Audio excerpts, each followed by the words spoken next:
జ్యోత్స్నాని చంప పగలగొట్టిన దీప. జ్యోత్స్న గురించి గుండె పగిలే నిజాలను తెలుసుకొని షాక్ అయిన సుమిత్ర. అసలు ఇదంతా ఎలా జరగబోతుందనేది ఈ వీడియోలో తెలుసుకుందాం.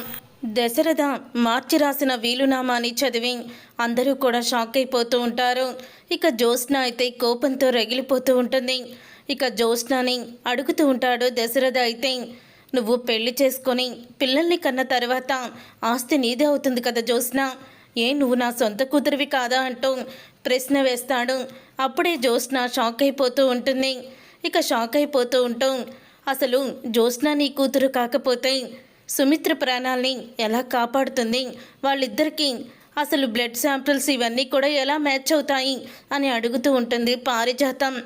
అప్పుడే ఇక థ్యాంక్ యూ గ్రాని, ఏమనాలో కూడా నాకు అర్థం కాలేదు అని అంటూ లోపల జ్యోత్స్న అయితే అనుకుంటూ ఉంటుంది. అప్పుడే ఇక శివనారాయణ అయితే, దశరథ నువ్వు తీసుకున్న నిర్ణయం మాత్రం నాకు నచ్చలేదు అని అంటూ ఉంటే, నాకు నచ్చింది మావయ్య గారు అని అంటూ ఉంటుంది సుమిత్ర. అప్పుడే ఒక్కసారి జ్యోత్స్న షాక్ అయిపోతూ ఉంటుంది. మమ్మీ నువ్వు కూడానా అని అంటూ ఉంటే, అవును జ్యోత్స్న, మీ డాడీ తీసుకున్న నిర్ణయం నాకు నచ్చింది అని అంటూ ఉంటుంది సుమిత్రతో. సుమిత్ర అయితే జ్యోత్స్నతో. అప్పుడే ఇక జ్యోత్స్న అయితే, అది కాదు మమ్మీ అని అనగానే, మీ డాడీ చెప్పినట్టు నువ్వు 15 నెలలు గడువు తీసుకొని ఈ లోపల పెళ్లి చేసుకొని పిల్లల్ని కనాలి, లేకపోతే ఈ ఆస్తి మొత్తం కార్తిక్కే వెళ్ళిపోతుంది. మీ తాతయ్య గారు వీలునామా రాసినప్పుడు నాకు మీ డాడీకి కూడా కలిపి ఈ ఆస్తిని రాశారు కాబట్టి నేను కూడా సంతకం పెడతాను కార్తిక్ పేరు మీద ఆస్తి వెళ్ళిపోవడానికి అని అంటూ ఉంటుంది సుమిత్ర.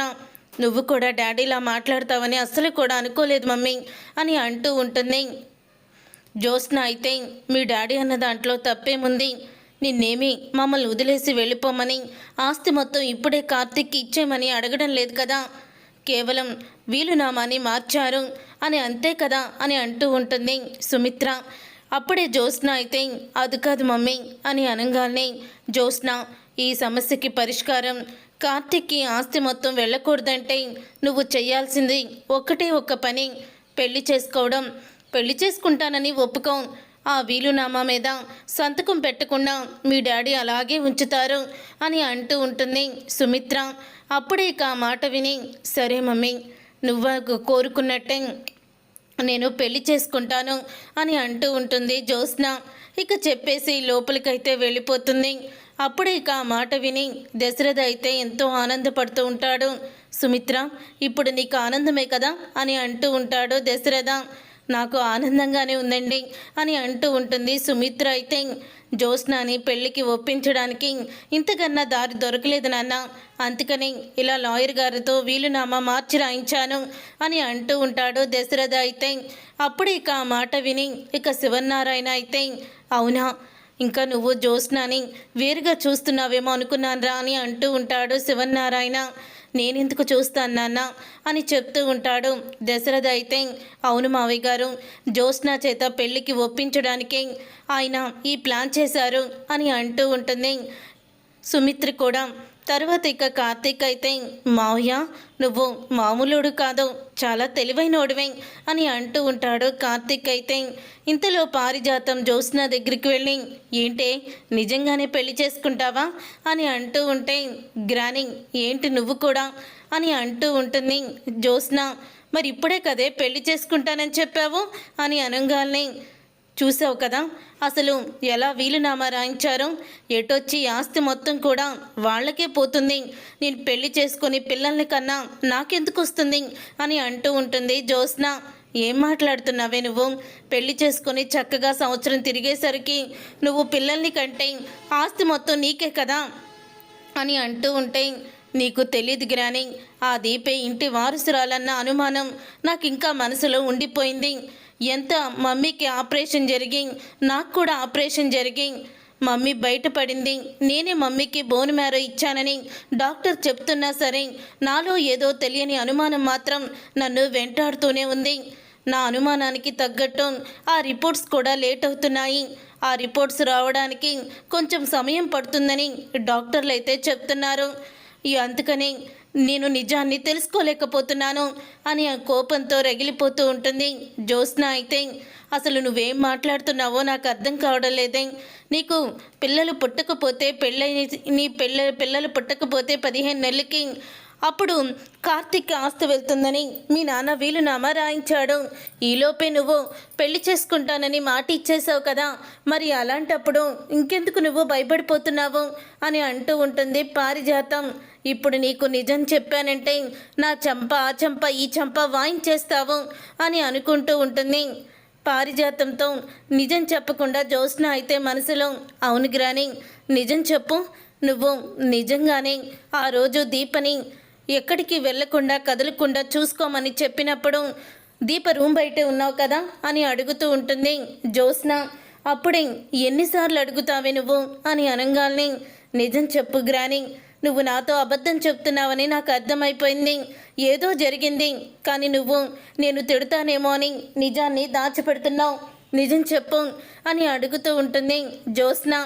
అప్పుడే ఇంకా జ్యోత్స్న అన్న మాటలకి పారిజాతం అయితే అవునే నువ్వు తిడతావని నాకు భయమేసి నేను నిజం చెప్పలేదు. కానీ ఆ రోజు ఏం జరిగిందంటే నీ మనవరాలు ఎక్కడుందో తెలిసిందమ్మా, నా కూతురు ఎక్కడుందో తెలిసిందంటూ దాసు ఫోన్ చేశాడు. నేను పరిగెత్తుకుంటూ వెళ్ళాను. ఆ తర్వాత దాసు మంచినీళ్ళు ఇచ్చేసరికి ఆ తర్వాత ఏం జరిగిందో తెలియదు. కానీ హాస్పిటల్ బెడ్ మీద స్పృహలో నుంచి అప్పుడే బయటికి వచ్చి చుట్టూరు కార్తీక్ అలాగే నా కొడుకు మీ తాత ఉన్నారే, అంతకు మించు ఆ మధ్యలో ఏం జరిగిందో కూడా నాకు తెలీదు అని అంటూ ఉంటుంది పారిజాతం. నేను స్పృహలో నుంచి బయటికి వచ్చేసరికి దీపకి ఏదో ఆపరేషన్ జరిగి తన రూమ్లో ఉంది, నువ్వు వేరే రూమ్లో ఉన్నావు, మీ మమ్మీ వేరే రూమ్లో ఉంది అని అంటూ ఉంటుంది. అప్పుడు ఇక అర్థమైపోతుంది జ్యోత్స్నకి అయితే మొత్తానికి నువ్వు అక్కడ కాపలా కాస్తున్నావని నిన్ను తప్పించడానికి వాళ్ళు ఏదో ప్లాన్ చేశారు గ్రాని అని అంటూ ఉంటుంది జ్యోత్స్న. అయినా నా కొడుకు ఎందుకు అబద్ధం చెప్తాడు, వాడు ఎప్పుడూ కూడా నాతో అబద్ధం చెప్పడు అని అంటూ ఉంటుంది పారిజాతం. అయితే నువ్వే లేనిపోని అన్నీ కూడా ఊహించుకొని అలాగ ప్రవర్తిస్తున్నావు, కానీ అక్కడ ఏమీ లేదు, ఏమీ జరగదు అని చెప్తూ ఉంటుంది పారిజాతం. నీకెన్నిసార్లు చెప్పినా నీకు మాత్రం వినిపించదు గ్రాని అని అంటూ ఉంటుంది జ్యోత్స్న. అయితే తర్వాత పారిజాతాన్ని శివనారాయణ అయితే పిలుస్తాడు. అప్పుడే పారిజాతం బయటకైతే వెళ్తుంది. ఏంటండి పిలిచారు అని అంటూ ఉంటే కాంచన ఇంటికి వెళ్తుంది. తనకి బొట్టు పెట్టి చీర ఇవ్వు అని అంటూ ఉంటాడు. ఇప్పుడు ఎందుకు నాన్న ఇవన్నీ అని అంటూ ఉంటుంది కాంచన. ఈ ఇంటి దేవత, ఈ ఇంటి ఇల్లాలు ప్రాణాపాయ స్థితి నుంచి బయటపడిందమ్మా. ఇంటికి వచ్చావు మీ వదిన్ని చూడ్డానికి, మరి పుట్టింటికి వచ్చినప్పుడు కూతురికి పసుపు కుంకుమ ఇవ్వాలి కదా, వెళ్ళి పారిజాతం తీసుకురా అని అంటూ ఉంటాడు శివనారాయణ. అయితే అప్పుడే ఇక పారిజాతం అయితే వెళ్ళి కాంచనకి బొట్టు చీర అన్నీ కూడా తీసుకొస్తుంది, కాంచనకి ఇస్తుంది. అప్పుడే ఇక అంటూ ఉంటుంది కాంచన అయితే నాన్న పుట్టింటి నుంచి ఒక్క జాకెట్ ముక్కిచ్చినా కూడా ప్రతి ఆడపిల్ల కోరుకుంటుంది, కానీ వాళ్ళకి లేకుండా ఆస్తులు కొట్టేయాలని అనుకోదు నాన్న. నేను ఎప్పుడూ కూడా మీ ఆస్తి కోసం నేను ఎదురు చూడలేదు, కానీ నా వాళ్ళు అందరూ క్షేమంగా ఉండాలి, సంతోషంగా ఉండాలి, ఆరోగ్యంగా ఉండాలని కోరుకున్నాను తప్ప ఆస్తుల గురించి ఎప్పుడూ కూడా నేను ఎవరిని కూడా ఇబ్బంది పెట్టలేదు నాన్న అని అంటూ ఉంటుంది కాంచన. అయితే ఇందాక జరిగిన దానికి నువ్వు మనసులో పెట్టుకున్నట్టున్నావు. దశరథ వీలునామా మార్చి రాయించాడు, ఇలా రాయించాడేంటి, జ్యోత్స్న బాధపడుతుందేమో అని ఆలోచించాను తప్ప నువ్వు బాధపడతావని నేను ఊహించలేకపోయానమ్మా. ఏమీ అనుకోకు కాంచన, జ్యోత్స్న ఎంతో నాకు నువ్వు అంతే అని అంటూ ఉంటే అసలు కన్నా వడ్డీ ముద్దంటారు కదా మావయ్య గారు, అలాగే జ్యోత్స్న అంటే మీకు చాలా ఇష్టం, అందుకని మీరు అలాగా జ్యోత్స్న మీద ఎక్కువ ప్రేమ చూపిస్తారు అని అంటూ ఉంటాడు శ్రీధర్. అయితే మేమైతే మనసులో ఏమీ పెట్టుకోలే మావయ్య గారు అని చెప్పి కాంచనను తీసుకొని వెళ్తాడు. దీప నువ్వు కూడా ఇంటికి రమ్మా, చాలా నీరసంగా ఉన్నావు కదా అని అంటూ ఉంటే వస్తాను అత్తయ్య మీరు వెళ్ళండి అని అంటూ ఉంటుంది దీప. భయపడకమ్మా, దీప చేత ఇక్కడ ఏ పని నేను చేయించను అని దశరథ అయితే అంటూ ఉంటాడు. అప్పుడే ఇక శివనారాయణ అయితే అవును, నువ్వు మాత్రం ఇక పనికి మాత్రం రావాల్సిన అవసరం లేదు. ఎప్పుడైనా వస్తూ పోతూ ఉండు, అంతే తప్ప ఇప్పుడు నీకు నెలలు కూడా నిండుతూ ఉన్నాయి. ఇప్పుడు నువ్వు నెలలు నిండే కొద్దీ పని తగ్గించుకోవాలి దీప అని అంటూ ఉంటాడు శివనారాయణ. తను రోజు వస్తుంది నాన్న, కానీ ఇంట్లో పని ఏది చేయదు అని అంటూ ఉంటాడు దశరథ. అయితే అప్పుడే ఇంకా రోజు ఎందుకు దశరథ అని అంటూ ఉంటే, ఏం లేదు నాన్న, ఎప్పటి నుంచో కార్తీక దీప ఇంట్లో అలవాటైపోయారు కదా, మళ్ళీ బోర్ కొడుతుంది అని అంటూ ఉంటాడు. అవునండి, మీరు చెప్పింది కూడా నిజమే అని అంటూ ఉంటుంది సుమిత్ర. అయితే నువ్వు ఇక్కడికి వంట మనిషిగా రావాల్సిన అవసరం లేదు దీప, ఈ ఇంటి మనిషిగా రా చాలు అని చెప్తూ ఉంటుంది సుమిత్ర. ఇంతలో ఇక జ్యోత్స్న అయితే కిందకి వస్తుంది. దీప అప్పుడే ఏదో పని మీద అని బయటికైతే వెళ్తుంది. అలా వెళ్తున్న దీపని చూసి వెనకాలే జ్యోత్స్న కూడా వస్తూ ఉంటుంది. ఈలోగా దీప వెనకాలే జ్యోత్స్న వెళ్తుందేంటి, ఏమై ఉంటుంది అని అనుకుంటూ ఉంటుంది సుమిత్ర. అయితే అప్పుడే ఇక సుమిత్ర కూడా వెనకాలే వస్తుంది. వచ్చిన తర్వాత దీప, నీతో నేను మాట్లాడాలి అని అంటూ ఉంటుంది జ్యోత్స్న. ఏం మాట్లాడతావు నాతో అని అడుగుతూ ఉంటుంది దీప కోపంగా. ఏంటి నా మీద అంత కోపాన్ని చూపిస్తున్నావు అని అనగానే, నీ మీద కోపాన్ని చూపించాలా లేకపోతే నిన్ను పీకు నొక్కి చంపేయాలా అని అంటూ ఉంటుంది దీప. ఆ మాట విని జ్యోత్స్న షాక్ అవుతూ దీప అని గట్టిగా అరుస్తుంది. నువ్వు గట్టిగా అరిచినంత మాత్రాన నా కోపమేమీ తగ్గదు అని అంటూ ఉంటుంది దీప. అయితే ఎందుకు నా మీద అంత కోపాన్ని చూపిస్తున్నావు అని అనగానే, అసలు నా కూతురు ఏం చేసిందని, ఎందుకు ప్రతిసారి నా కూతుర్ని ఇబ్బంది పెడుతున్నావు, స్కూల్కి వెళ్తున్న నా కూతుర్ని ఎందుకు కిడ్నాప్ చేయించావు నువ్వు అని అడుగుతూ ఉంటుంది దీప. అయితే అప్పుడే కిడ్నాపే కదా చేయించింది, చంపలేదు కదా అని అంటూ ఉంటుంది జ్యోత్స్న. ఇక ఆ మాట విని ఒక్కసారి దీప కోపంతో రగిలిపోతూ జ్యోత్స్న చెంప పగలగొడుతుంది.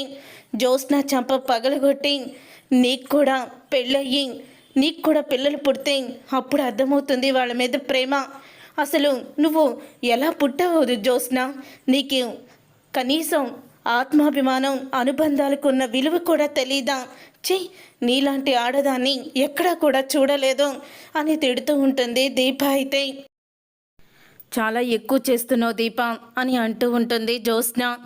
ఇప్పటి వరకు సహనంతో అన్నీ భరిస్తూ వచ్చాను జ్యోత్స్న, నా కూతురు జోలికి వచ్చినా, నా కడుపులో ఉన్న బిడ్డ జోలికి వచ్చినా ఊరుకునే ప్రసక్తే లేదు అని అంటూ ఉంటే, కడుపులో ఉన్న బిడ్డ మీద అంత ప్రేమ పుట్టుకొచ్చిందా, మొన్నటి వరకు కడుపులో బిడ్డ అవసరం లేదు అని తీయించేసుకోవాలనుకున్నావు, సడన్గా నీకు ఇంత ప్రేమ ఎందుకు వచ్చిందో అని అంటూ ఉంటుంది జ్యోత్స్న. అయితే నీకులాగా అందరూ కఠినంగా ఉండలేరు కదా అని అంటూ ఉంటుంది.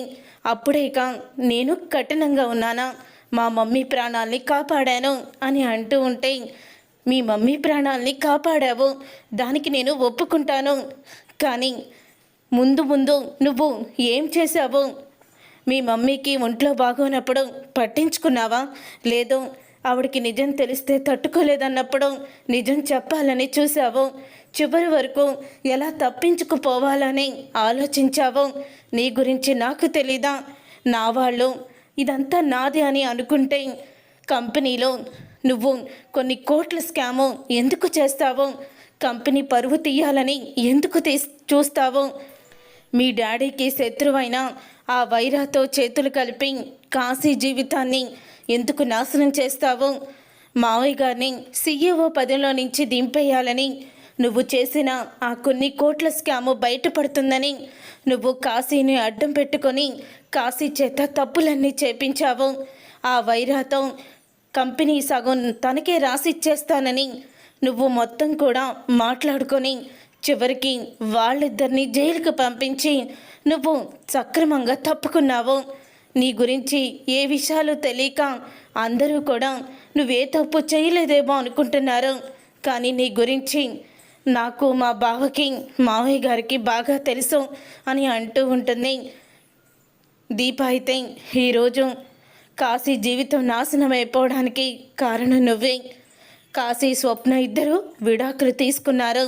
ఆ విషయం నీకు తెలుసా అని అంటూ ఉంటే, అప్పుడే విడాకులు తీసుకుంటే ఏమయ్యింది, వాడు కావాల్సింటే ఇంకో పెళ్లి చేసుకుంటాడు అని అంటూ ఉంటే, ఛీ ఇలా ఎలా మాట్లాడగలుగుతున్నావు నువ్వు అని అంటూ ఉంటుంది దీప.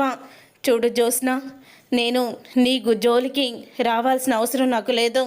నువ్వు కూడా నా విషయంలో జోక్యం చేసుకోకు. అత్తయ్యని రెచ్చగొట్టి అత్తయ్య మనసులో ఒక విష బీజాన్ని నాటి నువ్వు చాలా పెద్ద తప్పు చేశావు. నా కుటుంబం జోలికి నువ్వు రాకపోవడమే మంచిది అని అంటూ ఉంటే, అప్పుడే ఇక జ్యోత్స్న అయితే, వస్తాను, నేనెందుకు రాకుండా ఉంటాను? నా జీవితంలో అనుకున్నవన్నీ కూడా నీ వల్లే అన్నీ కూడా చెదిరిపోయి నా కన్న కలలు అన్నీ కూడా ఆవిరైపోయాయి. అలాంటి నిన్ను నేను ప్రశాంతంగా ఎలా ఉండనిస్తాననుకుంటున్నావో? భలేగా ప్లాన్ చేసి మా డాడీ చేత మా బావకి ఆస్తి భలేగా రాయించాలనుకున్నావు అని అంటూ ఉంటే, ఆ ఆస్తిని రాయించాలని నేను ఎప్పుడూ కూడా అనుకోలేదు. అయినా డబ్బుల కోసం ఆశపడేదాన్ని అయితే నేనెందుకు ఇంత దూరం వస్తాను? నేను చెయ్యాలనుకుంది డబ్బుల కోసం ఎప్పుడో ఏదైనా చెయ్యొచ్చు, కానీ నేను అలా అనుకోలేదు. నాకు ముఖ్యం మీ అమ్మగారు, అంటే నాకు అమ్మే కదా సుమిత్రమ్మ. అలాగే మీ డాడీ, అందరూ కూడా నాకు కావాలి. అందరూ కూడా సంతోషంగా ఉండాలి. అదే నేను కోరుకుంది. వాళ్ళ సంతోషాన్ని, ఆనందాన్ని చెడగొట్టకుండా వాళ్ళు చూసిన సంబంధాన్ని చూసుకొని పెళ్లి చేసుకో అని అంటూ ఉంటే, నీ చేత నీతి కబుర్లు చెప్పించుకోవాల్సిన అవసరం నాకు లేదు అని అంటూ ఉంటుంది జ్యోత్స్న అయితే. చూడు జ్యోత్స్న, ఏదో ఒక రోజు నీ బండారం మొత్తం కూడా బయటపడుతుంది. ఇప్పుడు బావకి చాలా తేలిక నీ గురించి ఇంట్లో వాళ్ళందరికీ కూడా నిజం చెప్పడానికి. కానీ బావ ఇప్పుడు ఏ నిజాన్ని చెప్పడు. ఎందుకంటే అమ్మలా చూసుకొని తన మేనత్త ఆరోగ్య పరిస్థితి చూసుకొని ఎన్నైనా భరిస్తున్నాడు, కానీ నిజాన్ని బయట పెట్టాలని అనుకోలేదు. లేకపోతే ప్రాణానికి ప్రాణమైన శౌర్యని నువ్వు కిడ్నాప్ చేసి మొత్తం మంది ఇచ్చి గదిలో బంధించినప్పుడే నిన్ను ఏం చేయాలంటే అదే చేసేవాడు మా బావ. నువ్వు నా కూతురి మీద దాడి చేయడం ఇది రెండోసారి. మొట్టమొదటిసారి నువ్వు ఇంట్లోనే ఉన్నానని నటిస్తూ బయటికి వచ్చి నన్ను నా కూతుర్ని చంపాలని చూసావు, కానీ అప్పుడు తప్పించుకున్నావు. ఇప్పుడు కూడా అదే ప్రయత్నం చేశావు. వద్దు జ్యోత్స్న, ఎక్కువగా కలలు కనుకో, అవి జరగవు అని అంటూ ఉంటే, అవును, ఆ రోజు నిన్ను శౌర్యని కూడా చంపాలనుకున్నాను, కానీ అందరి దృష్టిలో నేను ఇంట్లోనే ఉన్నాను. ఇప్పుడు ఏం చేస్తావో అలాగే ప్రతిసారి కూడా తప్పించుకుంటాను. అలాగని మీరు తప్పించుకుంటారని అనుకోకండి. ఏదో ఒక రోజు నా చేతికి తప్పకుండా చిక్కుతారు అని అంటూ ఉంటే, అప్పుడు ఇంక ఇవన్నీ విని సుమిత్ర షాక్ అయిపోతూ ఉంటుంది. సుమిత్ర షాక్ అయిపోతూ, జ్యోత్స్న ఇంత దుర్మార్గురాలా? తను ఇంతలా ఆలోచిస్తుందా? తను ఇన్ని తప్పులు చేసిందా?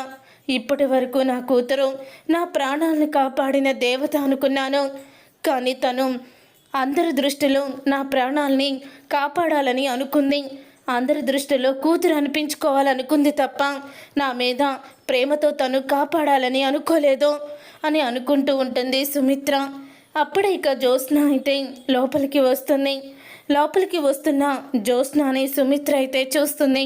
మమ్మీ, నువ్వేంటి ఇక్కడున్నావు అని అడుగుతూ ఉంటే ఏమీ మాట్లాడదు సుమిత్ర అయితే.